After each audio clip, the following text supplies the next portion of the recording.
Врховниот суд се загрижи поради последните протести од партиите на тема судство. На последната седница врховните судии побараа да има услови за независни и непристрасни одлуки на судовите, без надворешни влијанија. Општата седница искажува загриженост од таквите и слични евентуални идни однесувања на политичките партии, особено во изборен период и за предизборни цели, при тоа апелира на воздржаност и соодветно комуницирање, без да се загрози независното и самостојното постапување на судската власт и судиите. СДСМ ден по гласањето на законот за јавно обвинителство организираше марш кој го нарече че кориме за правдата, срекни што е донесен законот. Сега лидерот Зоран Заев побара врховните судии да објават кој им правел притисок.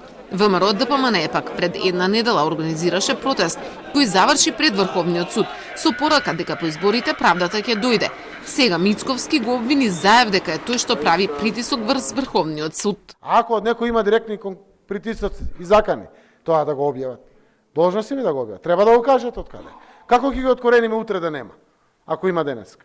Треба да кажат, тој прави притисок, така го прави притисокот и само така можат да се спасат од евентуални притисоци. Не познавам никого од Врховниот суд, ниту пак со некого сум комуницирал во Врховниот суд.